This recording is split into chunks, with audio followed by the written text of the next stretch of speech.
Okay, here we are. We are entering the last 3 days. This is the final stretch of the film festival this week. And today I'm excited because it is Friday, which means it is Silent Film Friday. If you don't know about this event, Cinequest every year does a showing of a silent film on the second Friday of the festival. So the last Friday of the festival time. And they always pick something interesting, or they do a series of shorts, or a complete silent film. What's really cool about that is the theater, the California Theater in San Jose, used to show silent films in the 1920s. So I think it was opened in 1926 or so, early mid-20s, and we get to see silent films as they might have been projected. They have the guy who's playing on the Wurlitzer, the organ, playing all the music, and so it's a really cool experience. Some people really get into it. They really dress up down to the nines in their 1920s garb, and it's almost like for a moment, they get to time travel and see a movie from the 1920s as it might have been seen in the 1920s. So tonight's feature is going to be, well, I won't mention it yet because I am going to review it and talk about this, but it's going to be a cool feature. This video is going to be about the film Moonlight Warrior. Let's discuss this movie.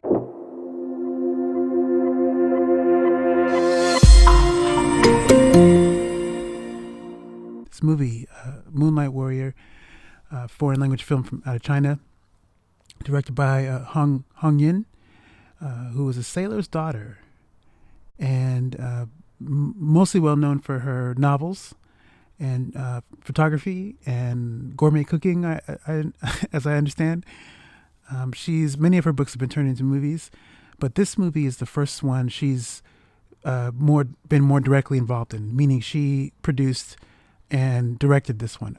She didn't direct the other movies that were based on her books. So this one is immediately interesting just for that reason alone. What you have here is a story that is really at its heart a romance. It's about a young boy. He's about 14-ish years old, named Do, and who gets injured and ends up in the hospital, and he's being treated by the hospital staff. One of these staff people is a nurse who he falls in love with.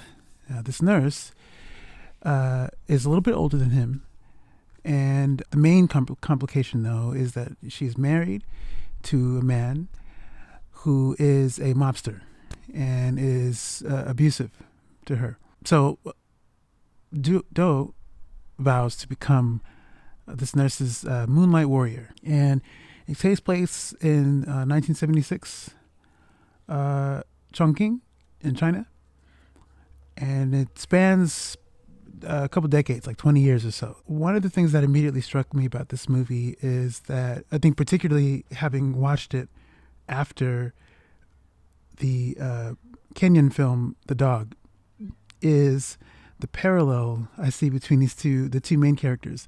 MZ is a man who ends up becoming taken with this woman who he was assigned to drive around and protect. He falls in love with her and follows her to his detriment. It's not a good move. In general, this isn't a good move to do if you're a man who loves someone. To follow this person, sometimes it's not always the best move. And Do in this movie does the same thing. He falls in love with this woman, who in this case she's a little bit older than him, and he starts following her around or whatever it is. But here, though, it's the difference is that it's portrayed much more sweetly. This is a kid who is genuine. He has a sense of real strong sense of honor. There's an innocence about him. There's a little bit of wonder about him in terms of how he sees this woman who he's become smitten with, like she's this magical, being, this magical, which is how many of us have felt like that when we've been taken with someone, like that they're like the other person's like this magical unicorn angel, someone that's not of this planet. When you really fall into it, that's what that's like. And so I feel like this is the two stories it's an interesting companion watch, where MZ, the woman he fell in love with, she seemed like an angel to him, but she didn't live that life. She lived very much more earthy, and she quite liked the life she lived. Frankly, she was getting a lot of money, all the services she was providing, and it was a darker world. And by contrast, the woman that Do falls in love with, she's very beautiful. She happens to be married to a mobster. She does not want that life, but you could argue the marriage was one born out of necessity. The mobster boss, he's like a mob boss, provides a form of protection for her, this really beautiful woman. There is an aspect of this movie that talks about the beauty in multicultural offspring, children. So the woman is half Chinese, half Japanese. That has sort of spawned this extra, uber pleasant to look at a person. So she's highly coveted, and her father was once a respected professor. So there's a bit of status that comes with this woman who is a lowly nurse. So there's something there, but her husband is a mob boss, and that's sort of what's happening. Meanwhile, Do obviously begins to see how the woman he loves is being treated, and is not with that. So over the course of the film, the two strike up a friendship, and she's being very sweet to him, and she's telling him to, look, don't follow me, don't bother me, don't deal with me. You're going to get in trouble. Basically, my husband is, who he is. So it's not a good look for you, kid. Get out of here. But very nicely. And going in, I thought this movie would be about, the title was what struck me, Moonlight Warrior. So I'm thinking this is going to be I read the synopsis, and I knew it was going to be about this, someone who fell in love with someone else.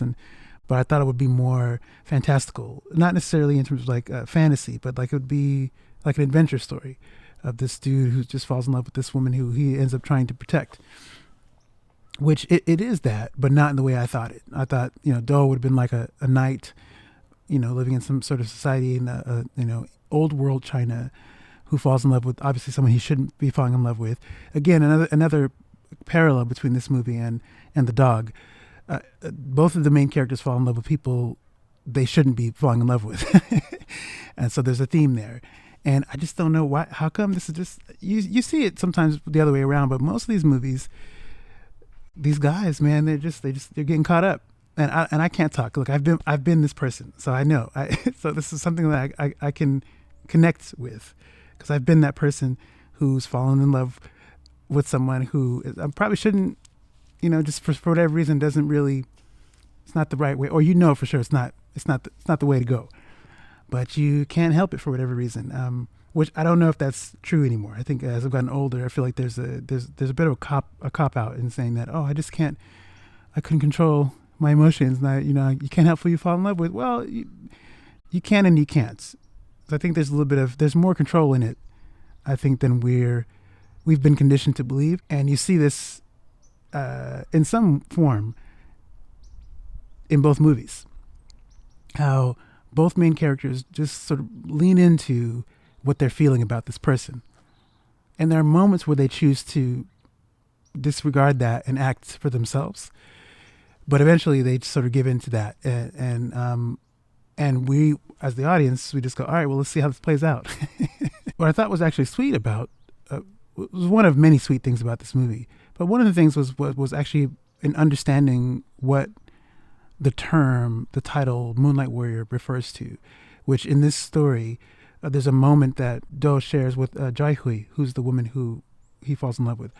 They have a moment at the water near the beach by the shore, or whatever it is, and she's telling him about the story of the Moonlight Warrior, which was a story that her mother told her as a child, and it's essentially about a girl who gets lost in like a sort of valley of evils, monsters and devils and things trying to hurt her. And essentially the Moonlight Warrior is a figure who comes in and protects her throughout her journey. And I thought it was a sweet story, and how Do like makes a vow that he would be her Moonlight Warrior. And this is him as a youngster. Again, as I say, the story takes place over a couple of decades. So, over time, things shift or whatever. The girl, she moves away, and he's vowing to keep in touch with her, and like you do. Well, not everyone does this.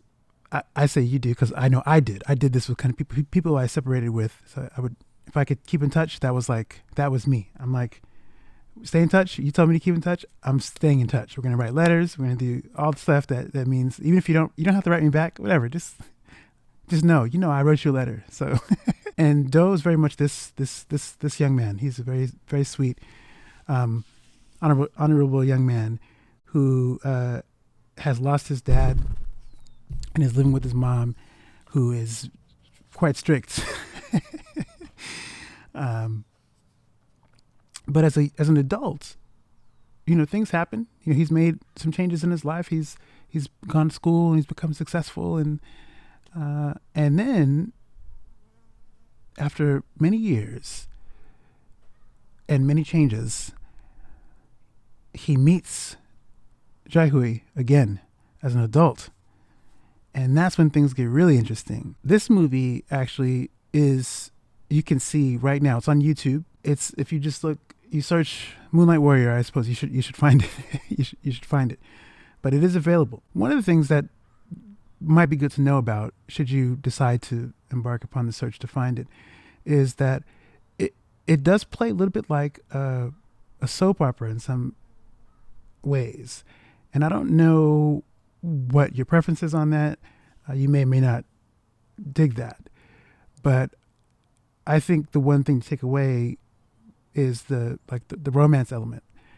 It's not romance like Danielle Steele romance, where it's like steamy and it's like hot. This is a very chaste romance story. Very straightforward in that way. And I personally appreciated that. There's not a lot of stories that I see that depict chaste romance, where it's innocent. People know what it is. Both parties know what time it is, but it never veers into anything sensual or sexual. There's nothing wrong with that either. Like that, there are stories for that, but there are a lot more stories about that than there are about the innocent love stories. And I'm more of I would love personally to see more stories like that, where things are just about like hand holding is the goal, or making each other sweet gifts is like the big thing, as opposed to maybe, like a sweet kiss on the cheek or something like that. It's very, those things are just, there's not a lot of conversation, depiction of those types of behaviors in too many movies right now. And this is one that had that, and I really appreciated that. The movie doesn't end how you think it does, but it does end with some hope, and I think that goes a long way. So if you're on the market for a sweet romance, look up Moonlight Warrior. Again, it is a Chinese language film, so just know that. Quality's may not be as great, just something to consider on YouTube if you look for it. But it's a decent movie. This is a shorter review, as you can see, because I don't have a lot of time. If I'm going to catch that screening tonight, I got to be ready. So that's the bulk of what I wanted to get at this movie, Moonlight Warrior. I thought it was good. It's not great. It's not going to blow your socks off, I don't think. It didn't blow mine off, but you might feel differently. Consider giving it a watch. If you stuck around to the end of this video, thank you for taking the time, and thank you for joining me on this journey, this Cinequest journey. This time, this is probably the most I've been able to get through in any time I've covered the festival. So in terms of like output, mostly there's a lot of writing, and I have done some writing this time around too. But it's been more videos, which has been kind of nice. I've been trying to get to that point to be able to produce more around that. But there'll be some written articles coming out of this too. So, and I'll link when they're done. I'll get those linked to the videos, so you can, if you decide to look for them, you know where to go. All right, I'm getting out of here. Take it easy, and I'll see you in the next video very soon.